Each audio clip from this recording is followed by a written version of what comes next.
ನೋಡಿ ಸ್ನೇಹಿತರೆ, ಇದು ಸುನೀತಾ ವಿಲಿಯಮ್ಸ್ ಅವರ ಸ್ಪೇಸ್ಗೆ ಹೋಗೋದಕ್ಕಿಂತ ಮುಂಚಿನ ವಿಡಿಯೋ. ಇದರಲ್ಲಿ ಅವರು ಪೂರ್ತಿಯಾಗಿ ಹೆಲ್ದಿ ಅನಿಸ್ತಾರೆ ಹಾಗೂ ಸ್ಮೈಲ್ ಮಾಡ್ತಿದ್ದಾರೆ.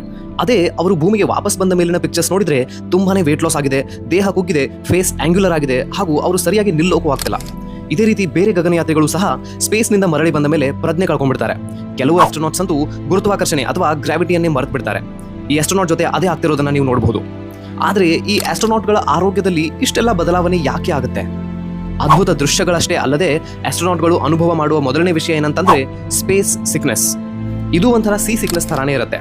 ಹಾಗೂ ಝೀರೋ ಗ್ರಾವಿಟಿಯಿಂದಾಗಿ ರಕ್ತ ಮತ್ತು ದೇಹದ ಇತರ ದ್ರವಗಳು ಲೋವರ್ ಬಾಡಿ ತನಕ ತಲುಪೋದೇ ಇಲ್ಲ, ಬದಲಾಗಿ ಅಪರ್ ಬಾಡಿನಲ್ಲೇ ಕೂಡಾಗಿ ಬಿಡುತ್ತವೆ. ಇದರಿಂದಲೇ ಆಸ್ಟ್ರೋನಾಟ್ಸ್ ಬ್ಲೋಟೆಡ್ ಕಾಣ್ತಾರೆ. ಈ ಎಲ್ಲ ಚೇಂಜಸ್ ಸ್ವಲ್ಪ ಕಾಲದ ನಂತರ ನಾರ್ಮಲ್ ಆಗ್ತವೆ. ಆದರೆ ನಿಜವಾದ ಪ್ರಾಬ್ಲಮ್ ಸ್ಟಾರ್ಟ್ ಆಗೋದು ಇದೆಲ್ಲ ಆದ ಮೇಲೆ. ಸ್ಪೇಸ್ನಲ್ಲಿ ಮಸಲ್ಸ್ ಮತ್ತು ಬೋನ್ಸ್ನ ಉಪಯೋಗ ಜಾಸ್ತಿ ಆಗೋದಿಲ್ಲ, ಅದಕ್ಕೆ ಅವು ನಿಧಾನವಾಗಿ ವೀಕ್ ಆಗ್ತಾ ಹೋಗ್ತವೆ. ಇದರಿಂದ ಅವರ ಬ್ಯಾಕ್, ಮೊಣಕಾಲು ಹಾಗೂ ಇನ್ನಿತರ ಜಾಯಿಂಟ್ಗಳು ಡ್ಯಾಮೇಜ್ ಆಗ್ತವೆ.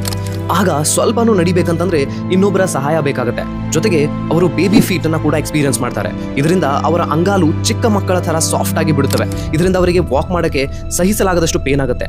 ಈ ಪ್ರಾಬ್ಲಮ್ಗಳಿಂದ ಬಚಾವಾಗೋಕೆ ಆಸ್ಟ್ರೋನಾಟ್ಗಳು ಸ್ಪೇಸ್ನಲ್ಲೇ ಒಂದು ಸ್ಟ್ರಿಕ್ಟ್ ಎಕ್ಸರ್ಸೈಸ್ ರೂಟೀನ್ ಅನ್ನ ಫಾಲೋ ಮಾಡ್ತಾರೆ. ಆದರೆ ಇಷ್ಟೆಲ್ಲ ಮಾಡಿದ್ರೂ ಕಳ್ಕೊಂಡಿರೋ ಮಸಲ್ ಮಾಸ್ ಹಾಗೂ ಬೋನ್ ಡೆನ್ಸಿಟಿಯನ್ನ ರೀಗೇನ್ ಮಾಡೋಕ್ಕೆ 4 ರಿಂದ 5 ವರ್ಷಗಳ ಸಮಯ ಬೇಕಾಗುತ್ತೆ. ಈಗ ನಿಮಗೆ ಇಷ್ಟಂತೂ ತಿಳಿದಿರಬಹುದು, ಸ್ಪೇಸ್ಗೆ ಹೋಗೋದು ಅನ್ಕೊಂಡಷ್ಟು ಮಜಾ ಅಂತೂ ಇರಲ್ಲ.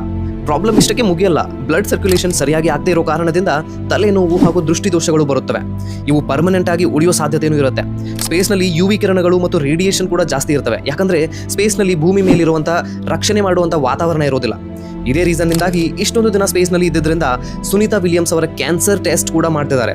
ಬಟ್ ಒಂದು ಅಡ್ವಾಂಟೇಜ್ ಏನಂತಂದ್ರೆ ಸ್ಪೇಸ್ನಲ್ಲಿ ಹೋಗೋದ್ರಿಂದ ಆಸ್ಟ್ರೋನಾಟ್ಗಳ ಹೈಟ್ ಅಂತೂ ಹೆಚ್ಚಿಗೆ ಆಗುತ್ತೆ. ಯಾಕಂದ್ರೆ ಅವರ ಬ್ಯಾಕ್ 2 ಇಂಚುಗಳಷ್ಟು ಸ್ಟ್ರೆಚ್ ಆಗುತ್ತೆ. ಇದೇ ಕಾರಣದಿಂದ ಅವರಿಗೆ ಬರುತ್ತೆ ಎಕ್ಸ್ಟ್ರೀಮ್ ಬ್ಯಾಕ್ ಪೇನ್. ಜೊತೆಗೆ ಇಷ್ಟು ಚಿಕ್ಕ ಜಾಗದಲ್ಲಿ ಇಷ್ಟೊಂದು ದಿನಗಳವರೆಗೆ ಕುಟುಂಬದಿಂದ ದೂರ ಇದ್ರೆ ಸ್ಟ್ರೆಸ್, ನಿದ್ರೆ ಬರದೇ ಇರೋದು, ಮೂಡ್ ಪ್ರಾಬ್ಲಮ್ಸ್, ಎನರ್ಜಿ ಇಲ್ಲದೆ ಇರುವಂತಹ ಸೈಕಾಲಜಿಕಲ್ ಚಾಲೆಂಜ್ಗಳನ್ನು ಕೂಡ ಫೇಸ್ ಮಾಡಬೇಕಾಗುತ್ತೆ.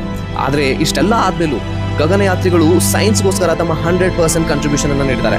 And they get to experience the majestic and the mysterious side of the universe.